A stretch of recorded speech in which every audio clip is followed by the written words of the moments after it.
Bab 966, Scalper. Tergelincir. Tatapan itu hampir membuat Aurora kehilangan kesabaran lagi, tetapi suaminya, Jeffrey, menarik tangannya dari belakang dengan keras.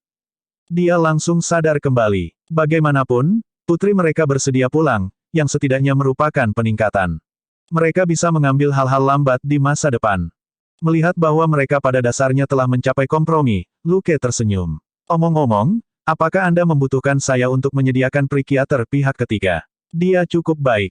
Keluarga tiga orang itu menoleh serempak. Apakah Anda seorang polisi atau calo rumah sakit? Keluarga tersebut mengungkapkan keraguan mereka tentang profesi Luke untuk pertama kalinya, tetapi Lindsay hanya ragu sejenak sebelum dia setuju untuk mengizinkannya memperkenalkan seorang dokter. Dia juga meminta agar dokter segera datang ke kantor polisi untuk memberikan diagnosis awal kepada Monroe. Untuk beberapa alasan, dia mempercayai detektif yang tenang ini. Juga, Luke sepertinya secara tidak sengaja mengingatkannya pada sesuatu. Jika catatan resmi kesepakatan mereka ditinggalkan di sini di kantor polisi, beberapa trik orang tuanya tidak akan berguna. Lindsay tidak bodoh. Justru karena dia terlalu pintar, orang tuanya menganggapnya begitu serius. Dia tidak merasa bahwa Luke bertingkah seperti seseorang yang diatur oleh orang tuanya. Meskipun dia tidak memiliki bukti langsung, dia entah bagaimana yakin. Secara alami, psikiater yang direkomendasikan oleh Luke akan lebih dapat diandalkan daripada siapapun yang dia cari nanti. Dia tahu betul seberapa mampu orang tuanya di New York. Jika ada yang tidak beres, mereka mungkin bisa mengganti dokter itu dengan salah satu dokter mereka, yang akan berakibat buruk bagi Monroe. Dalam waktu kurang dari setengah jam, terdengar suara sepatu hak tinggi datang dengan cepat, sebelum mereka berhenti di depan pintu. Pintu terbuka, dan seorang wanita pirang dengan kacamata berbingkai hitam muncul. Keluarga itu tercengang. Terkejut, Lindsay membuka mulutnya untuk mengatakan sesuatu, tetapi tiba-tiba terdiam saat kegembiraan melintas di matanya. Tatapan wanita pirang menyapu semua orang sebelum dia mengangguk pada Luke. Halo, Detektif Coulson. Siapa pasiennya? Halo, Dr. Haley. Luke tersenyum dan memberi isyarat pada Monroe. Itu dia. Tetapi Anda perlu berdiskusi dengan ketiga orang ini bagaimana melakukan konsultasi. Mereka memiliki beberapa permintaan khusus. Dengan itu, dia menatap Beckett sebelum mereka pergi diam-diam. Setelah mereka keluar dan menutup pintu, Luke berkata kepada Beckett dengan suara rendah, ketika Monroe sedang diperiksa, Anda dapat berbicara dengan Lindsay tentang kasus Anda terlebih dahulu. Saya pikir masih ada kemungkinan dia akan bekerja sama. Jangan terlalu berharap tentang Monroe. Dia benar-benar dalam kondisi mental yang buruk. Beckett mengangguk dan mau tidak mau bertanya dengan rasa ingin tahu, Anda belajar psikologi di perguruan tinggi. Luke memandangnya dengan aneh dan berkata, saya belajar sedikit sendiri, saya tidak pernah memiliki kesempatan untuk mempelajarinya di perguruan tinggi. Beckett mengangguk dan berkata, terima kasih, Luke. Anda dapat mencari saya jika Anda membutuhkan sesuatu di masa depan. Petik 2. Ini adalah bantuan kecil yang dia berutang padanya. Rekan-rekan di Departemen Kepolisian semuanya dekat atau jauh dengan derajat yang berbeda-beda. Tanpa bantuan ini, ada banyak hal yang orang lain tidak akan setuju untuk membantu. Misalnya, ketika Luke meminta bantuan John dan Yo beberapa hari yang lalu, Luke harus membantu mereka saat mereka meminta bantuan lagi. Namun, semua orang jelas tentang tingkat dari bantuan ini. Misalnya, bantuan Beckett jauh lebih kecil daripada John. Itu karena John telah melakukan bantuan pribadi kepada Luke, sementara ini hanya bantuan pekerjaan kecil. Juga, ketika dia mengajukan pertanyaan kepada Luke sebelumnya, dia menyadari bahwa wanita ini masih terlalu hijau. Paling tidak, dia tidak terlalu akrab dengan Walter John Yo. Kalau tidak, bagaimana mungkin dia tidak tahu bahwa Luke tidak kuliah? Dia tidak cukup memperhatikan seluk-beluk Departemen Kepolisian, atau akan mudah baginya untuk mengetahui bahwa Luke baru berusia 19 tahun. Tapi itu bukan hal yang buruk. Seseorang yang fokus pada pekerjaan dan tidak peduli dengan gosip kantor mungkin tidak mendapatkan promosi atau kenaikan gaji dengan mudah, tetapi mereka jauh lebih nyaman berada di dekat mereka daripada mata-mata bawah tanah paruh waktu itu.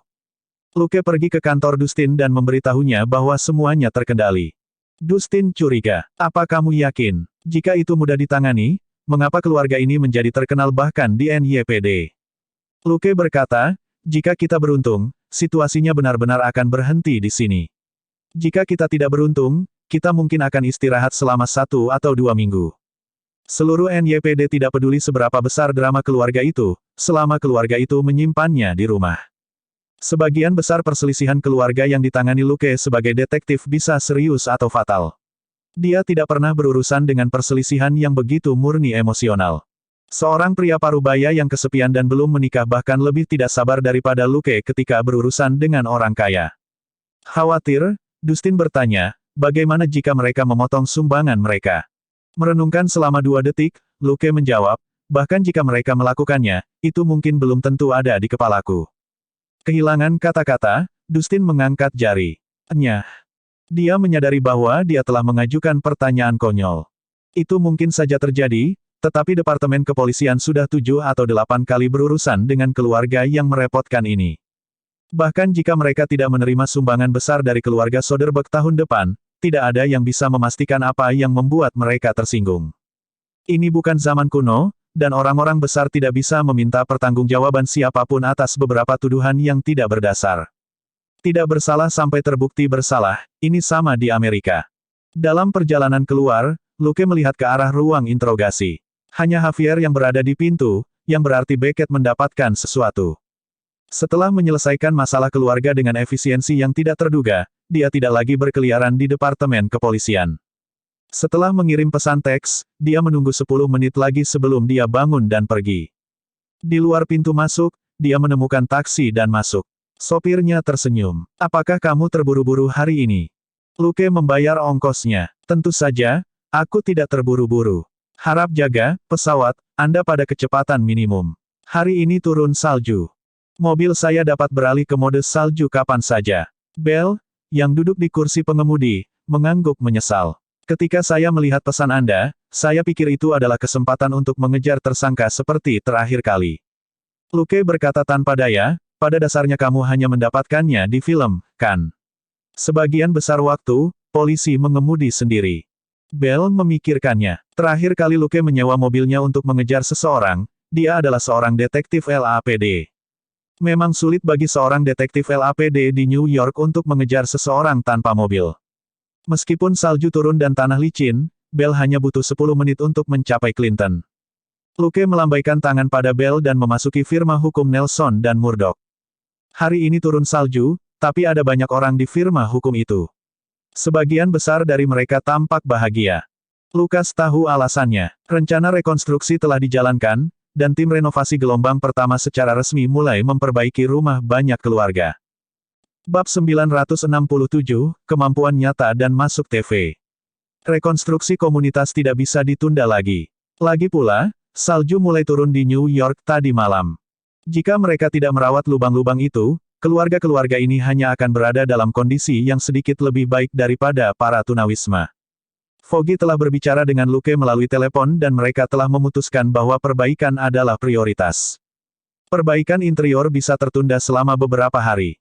Warga tidak akan mengeluh tentang renovasi yang tidak harus mereka bayar sendiri. Sementara warga yang telah menerima bantuan bersyukur, mereka juga tidak bisa tidak merasa bahwa sumbangan tersebut adalah lubang pembuangan bagi dermawan hebat ini. Namun, ketika Foggy menyaring pelamar, dia juga berbicara tentang donor. Semua pelamar tahu bahwa pendonor tidak memiliki tuntutan apapun, dan bahkan tidak meninggalkan namanya. Dia hanya memberikan sumbangan tetap untuk dana amal, dan semua orang hanya bisa mengaguminya. Tidak seperti mereka yang menghasilkan banyak uang dengan menyumbangkan uang dan ingin seluruh dunia mengetahuinya, kali ini pendonor bahkan tidak mencari pengakuan, dan tidak peduli dengan rasa terima kasih mereka. Tentu saja, mereka salah dalam hal ini. Luke naik ke atas sambil tersenyum. Dia cukup senang ketika dia melihat orang-orang ini. Dia bukan orang suci, tetapi melihat orang-orang dalam kesulitan memiliki harapan untuk masa depan selalu lebih baik daripada melihat sekelompok wajah pahit. Dia sudah lama tidak berada di daerah Clinton, jadi bukan ide yang buruk untuk saat ini membuat lingkungan di sekitar rumahnya sedikit lebih baik. Tidak seperti mereka yang sepenuh hati mengabdikan diri untuk amal, dia melakukannya untuk keuntungannya sendiri. Mengharapkan masyarakat yang jujur dan stabil di wilayah Clinton adalah sia-sia, dan tak seorang pun akan senang dengan berbagai penjahat yang dengan bebas berkeliaran di tempat itu. Firma Foggy dan Matt sudah memiliki reputasi di lingkaran ini. Mereka telah membantu berkali-kali di masa lalu, dan banyak penjahat dan pengendara motor yang tidak beruntung mendapat manfaat dari mereka. Bahkan jika rasa terima kasih itu berlalu, mereka masih akan mencari kedua pengacara ini pada saat sesuatu terjadi, begitu banyak orang secara sadar menjauh dari mereka. Tidak ada jarak tertentu, tetapi sangat sedikit pencuri dan anak kecil yang akan berkelahi dalam radius 2 hingga 300 meter dari firma hukum. Tidak ada yang bisa dilakukan tentang penjualan gulma di sini karena itu adalah mata pencaharian mereka. Ditambah dengan program rekonstruksi komunitas yang dibuat oleh Luke, pada dasarnya tidak ada lagi hooligan di sini. Tentu saja, Luke dan Matt telah melakukan lebih banyak lagi. Beberapa geng yang lebih kejam, seperti Irlandia, Rusia, dan faksi-faksi di bawah Kingpin, telah dihancurkan oleh keduanya satu demi satu. Geng-geng di Clinton telah berperilaku sendiri baru-baru ini, dan tingkat kejahatan di jalanan telah turun secara signifikan. Beberapa penjahat terluka parah, beberapa lumpuh, beberapa mati, dan beberapa bersembunyi. Meskipun demikian, ketika Luke naik ke atas dan melihat seorang juru kamera dan reporter TV cantik dengan mikrofon, Luke masih bergumam pada dirinya sendiri, tidak ada kasus buruk di daerah ini baru-baru ini. Mengapa media ada di sini? Dia telah melihat fan berita di lantai bawah sebelumnya, jadi dia secara khusus datang untuk melihatnya, berharap itu bukan hal yang buruk. Dia tidak terlalu memikirkannya. Beberapa orang meninggal setiap bulan di daerah Clinton, yang bahkan tidak layak diberitakan. Jika tidak ada yang mati dalam sebulan, lalu, itu akan menjadi berita. Para korban di sini kebanyakan orang biasa, bukan anggota geng. Sebagian besar pertempuran pribadi dibersihkan oleh geng dan tidak akan meledak di depan umum, yang sama dengan mengatakan bahwa itu tidak pernah terjadi sama sekali. Mengingat bahwa dia belum pernah mendengar tentang kematian akibat kekerasan di daerah ini baru-baru ini, Luke membuat tebakan kasar. Tetapi ketika dia mendengar apa yang dikatakan reporter wanita itu, dia tahu bahwa dia salah menebak. Hell's Kitchen telah mengalami perubahan baru-baru ini. Setelah ledakan beruntun yang parah terakhir kali, sumbangan amal yang besar telah disalurkan ke daerah tersebut, dan lingkungan hidup para korban yang paling membutuhkan sedang dipulihkan. Kata-kata reporter cantik itu bergema di koridor saat banyak orang menyaksikan. Dia tidak berbicara dengan sangat cepat, tetapi ucapannya jelas dan pengucapannya tepat. Ekspresinya juga tepat dan dia terlihat sangat mampu. Dia akan lebih bisa dipercaya jika ini bukan Hell's Kitchen. Lukas menggaruk kepalanya. Reporter muda berambut pirang itu kebetulan berada di dekat pintu masuk firma hukum. Jika dia ingin sampai di sana, dia harus melewati kamera. Meskipun banyak orang di Amerika suka tampil di TV dan bahkan akan main-main ketika mereka melihat kamera, Luke tidak terbiasa melakukan itu. Jika memungkinkan, dia berharap untuk tidak pernah muncul di TV seumur hidup ini. Reporter wanita tidak seperti banyak reporter yang menjadi cerewet begitu mereka memegang mikrofon, mengatakan banyak hal yang tidak relevan ke kamera. Dalam waktu kurang dari 2 menit, dia memberikan sambutan pembukaan yang jelas. Luke menemukan alasannya berada di sini. Dia tertarik ke sini oleh kejadian-kejadian terakhir di daerah Clinton dan Hell's Kitchen yang terkenal di New York.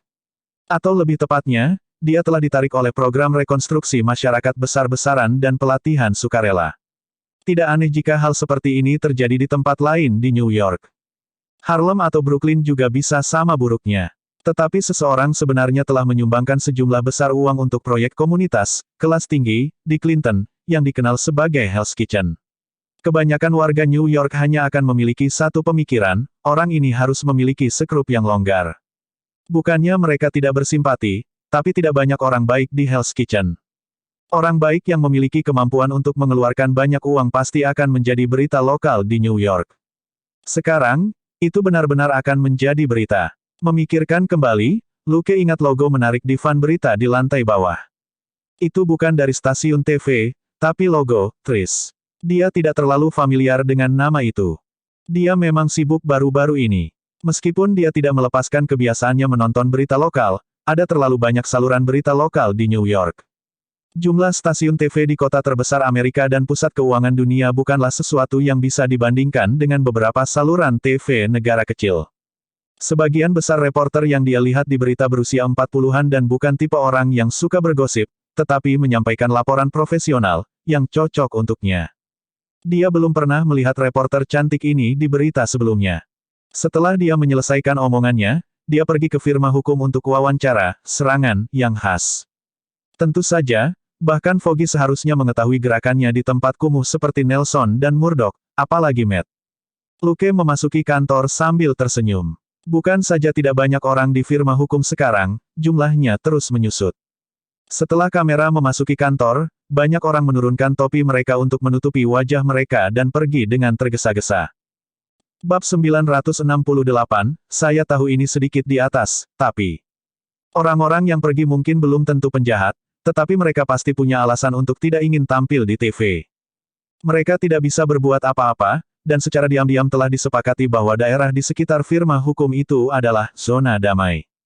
Jika orang-orang ini ingin mendapatkan bantuan dari firma hukum, atau jika mereka membutuhkan bantuan di masa depan, atau bahkan jika kerabat atau teman mereka yang membutuhkan bantuan, mereka harus mematuhi aturan tak terucapkan ini.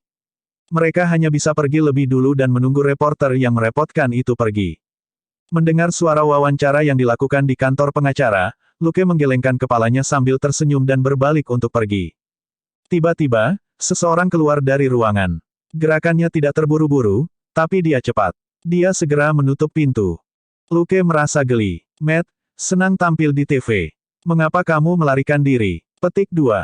Matt mengangguk padanya dengan senyum pahit, dan dengan isyarat, mereka meninggalkan kantor dan bersembunyi di dekat jendela di sudut di ujung koridor. Anda tahu, beberapa orang lebih tertarik pada bagaimana saya berbeda. Mereka sepertinya berpikir bahwa orang buta harus bekerja lebih keras dan mengalaminya lebih keras, dan membutuhkan lebih banyak simpati, kata Matt tak berdaya. Lukas tertawa. Itu benar. Anda menjalani kehidupan yang baik, dan Anda tidak membutuhkan siapapun untuk bersimpati dengan Anda. Tetapi beberapa simpati lebih baik daripada tidak sama sekali. Petik 2. Matt mengangguk. Jadi aku akan bersembunyi dan membiarkan Foggy yang menanganinya. Luke mendecakkan lidahnya. Saya tahu mengatakan ini mungkin sedikit berlebihan, tetapi saya masih harus mengatakannya, Matt, jika wajah Anda muncul di TV, tidak akan menjadi masalah bagi bisnis perusahaan untuk meningkat 50%. Tentu saja, sebagian besar klien Anda adalah wanita yang menyukai kecantikan. Matt tidak marah. Saya tahu mengatakan ini mungkin sedikit berlebihan, tetapi saya masih harus memberitahu Anda, jumlah gadis yang mengaku kepada saya sejak saya masih muda telah membuktikannya. Saya tidak bisa berbuat apa-apa untuk itu. Luke, apakah Foggy pernah ingin memukulmu? Terutama wajahmu. Matt tertawa. Dia sudah mengatakannya berkali-kali, tapi dia tidak pernah benar-benar melakukannya. Luke berkata, sama dengan saya. Matt adalah pria yang tampan. Bahkan menjadi buta tidak bisa mengubah itu. Luke, di sisi lain, adalah pria yang semakin tampan. Dia tidak merasa iri atau iri pada pria tampan seperti itu. Apa yang Matt katakan barusan akan menyakiti banyak orang lajang, tapi itu tidak mempengaruhi Luke sama sekali. Setelah beberapa obrolan kosong, mereka kembali ke topik program rekonstruksi masyarakat. Wawancara berita memang tidak terduga, tapi itu bukan hal yang buruk. Sesuatu seperti pohon tinggi yang menarik angin tidak akan terjadi dalam program rekonstruksi masyarakat. Pertama, tidak memiliki banyak uang, dan kedua, berakar pada aktivitas sejumlah besar orang. Ketiga, anggota geng dengan pikiran bengkok pasti akan menderita. Luke sudah memeriksa Matt saat mereka berbicara. Hanya dalam beberapa hari, luka di kaki pengacara Matt sudah berkeropeng. Dia pasti akan bisa bertarung dalam seminggu. Fisiknya tidak normal seperti biasanya. Jika ada yang ingin menimbulkan masalah, pengacara Matt akan mengenakan tudungnya dan memberikan pukulan. Dan jika pengacara Matt tidak bisa melakukannya, Luke akan melakukannya.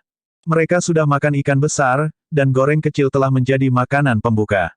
Selina sekarang bisa memenuhi keinginannya untuk menjadi Terminator. Tidak apa-apa selama dia tidak memakai bis armor generasi kedua. Setelah memastikan bahwa Matt telah pulih, Luke tidak membuang waktu lagi dan pergi. Harus dikatakan bahwa proyek rekonstruksi komunitas berjalan dengan baik berkat Luke yang menyerahkannya kepada Foggy dan Matt. Pengacara lain berfokus pada menghasilkan uang, tetapi keduanya istimewa. Matt benar-benar tidak peduli dengan uang. Yang dia inginkan hanyalah melindungi daerah itu dan orang-orangnya. Ambisi Foggy terkait dengan uang, tetapi tidak secara langsung, mimpinya adalah untuk memperluas perusahaan. Secara umum, jika sebuah firma hukum ingin berkembang, ia harus menghasilkan uang. Tapi tujuan utamanya bukan untuk menghasilkan uang.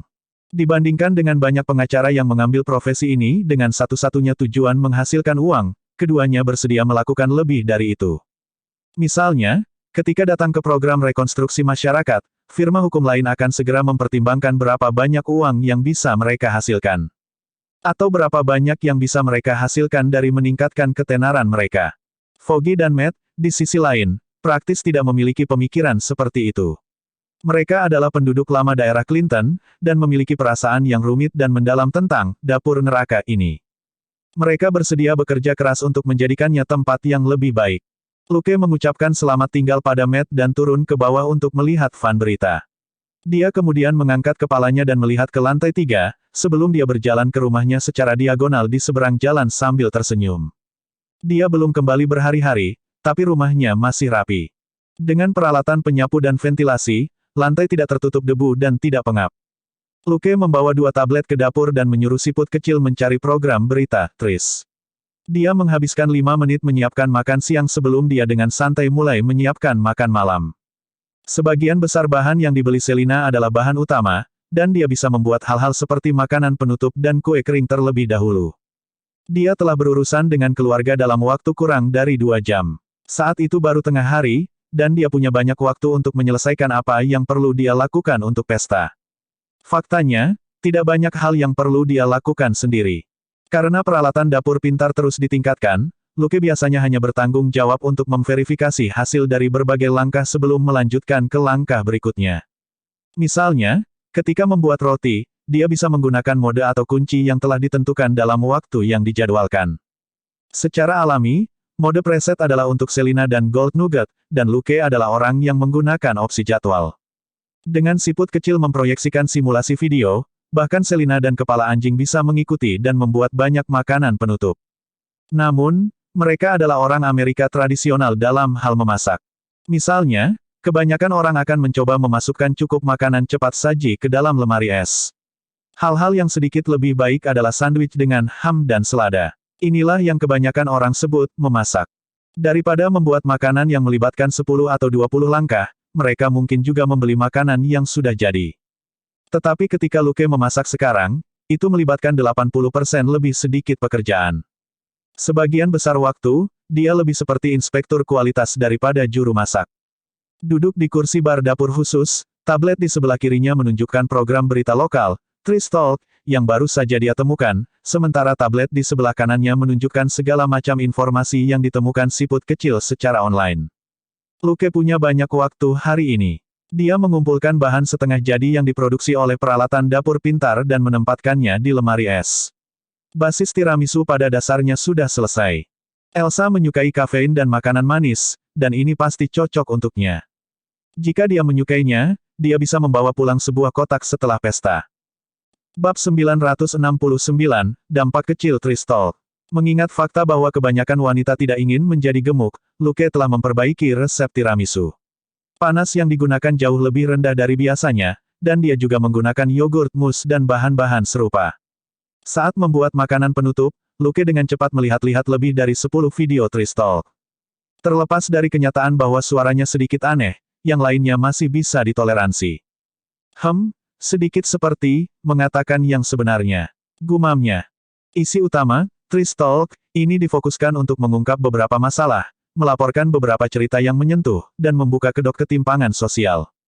Tidak ada kekurangan program seperti itu di Amerika, tetapi Tris ini adalah produser dan reporter untuk program ini, dan dia cukup bagus.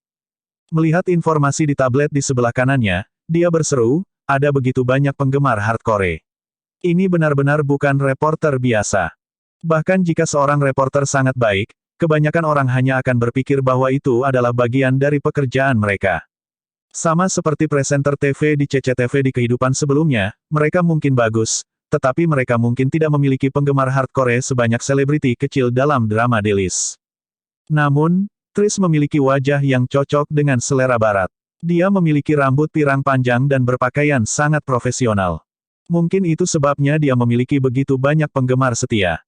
Tentu saja, Luke tidak tersedot. Setelah memahami inti dari apa yang dia katakan, Luke mengkonfirmasi bahwa program reporter idola New York yang cantik ini tidak akan berdampak negatif pada proyek rekonstruksi komunitas, jadi dia menutup videonya. Dia mungkin juga membaca lebih banyak informasi dan membuat rencana untuk operasi yang akan datang. Selina segera kembali. Setengah jam setelah Luke pulang, dia mengemudi kembali. Dia naik ke atas untuk mandi dan mengganti pakaian rumahnya sebelum dia pergi ke lantai 2.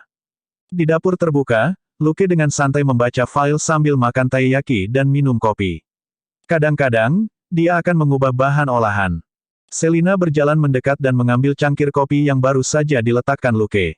Dia kemudian mengambil 2 taiyaki dari piring besar di depannya dan melemparkan satu ke nugget emas di luar.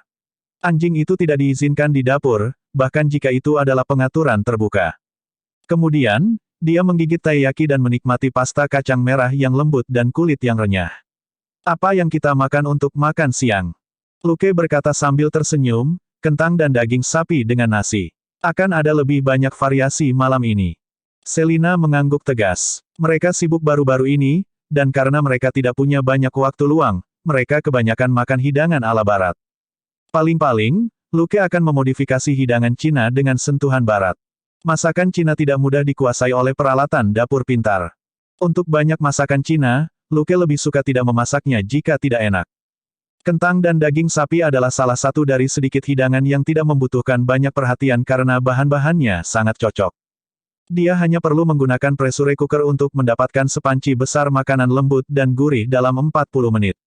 Dia juga bisa mengatur tingkat kepedasan masakan, dan nasi di penanak nasi hampir matang pada waktu yang bersamaan. Ditambah dengan kubis dan brokoli, serta salad buah, mereka berdua dan anjing itu makan siang bersama. Ini tentu saja tidak cukup untuk nugget emas, tetapi akan ada banyak makanan ringan dan kue kering untuk dimakan sepanjang sore, jadi tidak masalah untuk makan lebih sedikit untuk makan siang. Makan siang berlalu dengan cepat. Mereka akan mengadakan pesta malam itu, tetapi mereka tidak akan berhenti berlatih untuk itu, dan harus selesai pada sore hari. Setengah jam setelah makan siang, Luke dan Selina duduk di depan jendela dan memandangi kantor yang ramai di seberang jalan. Selina merasa aneh. Ada apa dengan hari ini?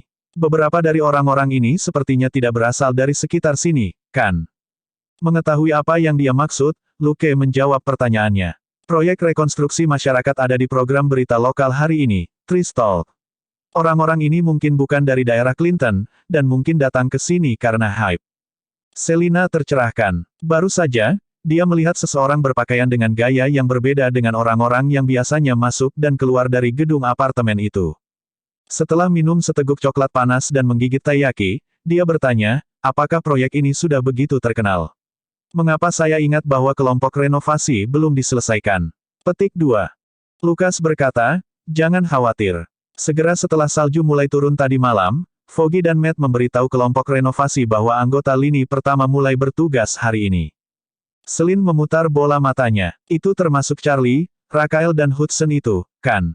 Luke berkata, ketiganya seharusnya ada di sini. Sebagian lagi ada di angkatan kedua. Mereka mungkin tidak akan memulai pekerjaan sukarela sampai 3 hari kemudian. Selina mengangguk puas. Itu juga berhasil. Lebih baik mendapatkan uang untuk Natal daripada menganggur setiap hari. Kita hanya punya 10 hari lagi. Jika mereka tidak bekerja sekarang, mereka tidak akan bisa mendapatkan uang sebelum liburan.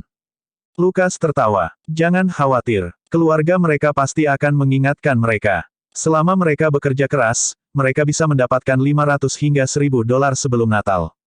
Selina mendengus. Pekerjaan ini jauh lebih baik daripada gaji ayah saya di awal. Ketika dia pertama kali datang ke Texas, dia sangat senang mendapatkan 200 dolar seminggu.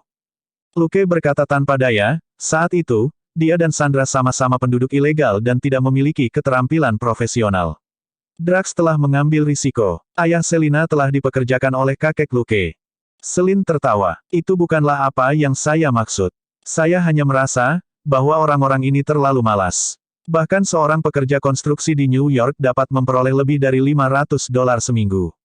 Lukas menghela napas. Orang-orang di sekitar Anda bisa mendapatkan ratusan dolar dari pencurian kecil-kecilan, dan tidak sulit untuk menjual ganja seharga 2 hingga 300 dolar sehari. Berapa banyak orang yang dapat menahan godaan ini untuk melakukan pekerjaan yang jujur? Gagasan menuai tanpa menabur adalah sesuatu yang sering dipikirkan orang. Tetapi pada akhirnya, beberapa orang memilih untuk percaya pada upaya mereka sendiri, sementara yang lain mengikuti alur pemikiran ini. Yang pertama akan menjadi orang biasa, sedangkan yang kedua akan berakhir di penjara. Selina bukan tipe orang yang memikirkan masalah sosial seperti ini. Dia hanya meratapi betapa manjanya orang-orang ini. Dia tidak terlalu memikirkan orang yang berpikir kaya tetapi tidak bekerja untuk itu. Menjadi kaya tidak pernah mudah. Sebagian besar waktu, menjadi kaya dan masuk penjara, atau bahkan kehilangan nyawa, terlalu erat kaitannya satu sama lain. Dia tanpa sadar melirik orang di sebelahnya. Baik, efisiensi dan tingkat kekayaan ini tidak normal. Itu adalah istirahat sore yang singkat, sebelum mereka sibuk dengan hal-hal mereka sendiri. Luke hanya memindahkan stasiun kerjanya ke dapur terbuka. Dia tidak akan bisa menyelesaikan pekerjaan langsung hari ini, tetapi pekerjaan investigasi dan pengumpulan intelijennya tidak akan terpengaruh. Di luar, salju turun lebih deras. Bab 970, siapapun yang berpikir mereka bisa, langsung ke depan. Kami tidak akan. Sementara Luke dengan santai memasak dan meneliti, Charon melapor ke Winston. Dua pria tersenyum muncul tadi malam. Menurut penyintas, yang pertama hanya umpan, sedangkan yang kedua adalah target. Winston tidak mengatakan apa-apa, dia baru saja menyesap kopinya. Menurut penyintas, umpan dan target berada di level legendaris. Juga, Charon berhenti sejenak sebelum melanjutkan, juga, targetnya mungkin manusia super. Mata Winston berkedip saat dia perlahan meletakkan cangkir kopinya. Melihat itu, Charon melanjutkan, kemampuan target tidak diketahui, tetapi dua revolvernya menembakkan setidaknya 60 peluru tanpa dia perlu mengisi ulang. Winston akhirnya menoleh. Apakah ada analisis khusus dari negara adidaya ini? Charon menggelengkan kepalanya. Tidak saat ini. Selain itu, dia tidak mengekspos hal lain yang terlalu aneh. Kecepatan, keahlian menembak, dan kekuatannya tidak melampaui level peringatan kami. Winston menghela napas. Ada yang lain. Dia tidak tertarik untuk mendengarkan lagi. Meskipun beritanya tidak buruk, bukan berarti situasinya tidak serius. Jika mereka benar-benar sial, kebanyakan orang bisa dilumpuhkan oleh lawan dan kalah sebelum mereka bisa bereaksi. Dengan demikian, kurangnya berita ini tidak mewakili kabar baik. Charon berpikir sejenak, lalu berkata, kami menemukan sebuah patung di Taman Rawa. Itu mungkin ditinggalkan oleh pria yang tersenyum. Winston mengerutkan kening. Charon berkata, kami sudah mengirimkannya kembali ke lab. Kami melakukan banyak tes dalam semalam, tetapi kami tidak menemukan sesuatu yang aneh. Winston akhirnya berkata, apakah Anda yakin dia yang meletakkannya di sana? Charon berkata, kami melakukan pemeriksaan yang cermat. Tidak ada patung marmer hitam di tempat terbuka di sebelah danau tadi malam. Menurut orang yang selamat, mereka musnah di sana. Winston menatapnya. Charon berkata, juga, patung itu terlihat seperti pria yang tersenyum. Ada sesuatu yang terlihat seperti tanda tangan di atasnya. Winston, di mana itu? Charon berkata, di dalam truk di tempat parkir, belum dibongkar. Winston berkata, kirim ke ruang bawah tanah. Aku akan memeriksanya nanti. Charon, ya, Pak. 10 menit kemudian, di aula bawah tanah yang luas, Winston perlahan berjalan mengitari patung hitam itu. Dia telah menatapnya pada awalnya, tetapi sekarang, dia tenggelam dalam pikirannya. Charon berdiri diam di samping. Setelah beberapa lama, Winston melihat kata-kata di pangkalan dan bergumam, ini bukan hanya daging dan darah di balik topeng. Itu kepercayaan, dan kepercayaan itu kebal. Setelah keheningan singkat, dia menggelengkan kepalanya dengan sedikit senyum dan pergi. Charon mengikutinya. Di pintu ruang bawah tanah, Winston berhenti dan tiba-tiba berkata, ganti nama pria yang tersenyum ini. Charon, apa maksudmu? Winston berkata, bukankah dia meninggalkan namanya dan memberitahu kami berapa banyak orang yang dia bunuh? Charon, V. Winston berbalik dan melihat patung itu lagi. Dia tersenyum. Itu dia. Kirim nama ke meja tinggi, biarlah itu menjadi masalah mereka. Saat mereka kembali ke kamar Winston, Charon melanjutkan laporannya. Istri Deamaiko sudah meninggal. Ketika penyelidik kami mampir, dia sudah meninggal kurang dari 2 jam. Winston mencibir, tetapi tidak mengatakan apa-apa. Dia hanya bersandar dengan nyaman di sofa. Charon tahu ini berarti Winston bersiap untuk mendengarkan perlahan, dan dia melanjutkan, tapi dari pengawal di sekitarnya, kami yakin dia hanya menaikkan hadiah setelah dia menerima telepon. Juga, ada ini. Petik 2. Dia mengeluarkan foto dari file kasus di tangannya dan meletakkannya di meja kopi di sebelah Winston. Saat dia sedang menelepon, dia menyalin nama-nama ini. Winston sama sekali tidak terkejut ketika melihat 3 nama, wajah tersenyum, kucing hitam, dan topeng hitam. Siapa yang menelepon? Charon menggelengkan kepalanya. Pria ini sangat bersih. Terlepas dari fakta bahwa dia menelepon istri Deamaiko, kami tidak tahu apa-apa. Winston tidak terlalu terkejut. Charon berkata, tapi kami menemukan sesuatu di Taman Rawa. Winston berkata, katakan padaku. Charon meletakkan foto lain di meja kopi. Kami sudah memeriksa. TKP dibersihkan dengan sangat baik. Jika bukan karena yang selamat, akan sulit bagi kami untuk mendeteksi bahwa pertempuran sengit telah terjadi di sana. Winston tahu bahwa tidak mudah untuk membersihkan jejak pertempuran antara lebih dari 100 orang, terutama ketika ada lebih dari 100 mayat, yang tidak mungkin menghilang begitu saja. Charon berkata, kemudian, kami menemukan bahwa truk ini mencurigakan. Dari kamera pengintai, ada satu kendaraan yang berkurang di taman pada sore hari, mobil ini baru dibawa ke tempat parkir di Swamp Park kemarin pagi. Winston memandang orang di foto itu dan menyesap teh hitam. Apakah ini sopirnya? Charon mengangguk. Iya, apakah kamu menemukannya? Tanya Winston. Charon menggelengkan kepalanya. Menurut penyelidikan kami, orang ini menghilang seminggu yang lalu. Kami tidak tahu di mana dia bersembunyi. Dia baru muncul kemarin untuk menyewa mobil dan pergi ke Swamp Park. Menurut intelijen kami, orang ini seharusnya menjadi antek rahasia Kingpin. Bahkan bos gengnya tidak tahu tentang ini. Petik 2. Winston menyipitkan matanya dan tangan yang memegang cangkir teh itu berhenti. Dia cukup akrab dengan nama Kingpin. Meski sudah lama berdamai, Winston masih ingat konflik sebelumnya. Sangat sulit bagi Kingpin dan Continental Hotel untuk menjadi teman. Pada akhirnya, hanya satu sisi yang akan naik, dan sisi lainnya akan jatuh. Fakta bahwa Kingpin terlibat dalam pemusnahan pembunuh bayaran yang langka ini langsung membunyikan lonceng alarm untuk Winston. Sambil mengerutkan kening, Winston mendengarkan ketika Charon memberitahu dia tentang pengemudi dan menyebutkan bahwa truk itu tidak terdeteksi oleh kamera pengintai di sekitarnya, dan menghilang begitu saja. Winston berpikir sejenak sebelum dia mencibir. Kingpin dan pria bertopeng memiliki banyak konflik baru-baru ini. Deamaiko adalah sekutunya sejak awal. Hehe, rencana yang busuk. Charon bertanya, apa yang harus kita lakukan? Winston mengangkat cangkirnya lagi. Blokir semua informasi yang berhubungan dengan pertempuran dengan V. Bagaimanapun, semua orang mati. Adapun yang selamat, biarkan dia tinggal di hotel untuk saat ini. Petik 2. Charon bertanya, apakah itu akan berhasil? Dia merasa bahwa Winston tahu apa yang harus dilakukan, tetapi sekutu dan lawan yang bodoh mungkin tidak mau bekerja sama. Winston menyesap teh hitamnya dan berkata, siapapun yang berpikir mereka mampu, bisa langsung maju. Bagaimanapun, kami tidak melangkah maju. Benar, kabar tentang waktu dan lokasi kemunculan V berasal dari beberapa bar, kan? Charon berkata, iya, korban juga memiliki rincian rekening bank informan. Winston berkata, suruh orang yang selamat menyebarkan berita bahwa dalang di balik 10 juta hadiah untuk pria bertopeng adalah Kingpin.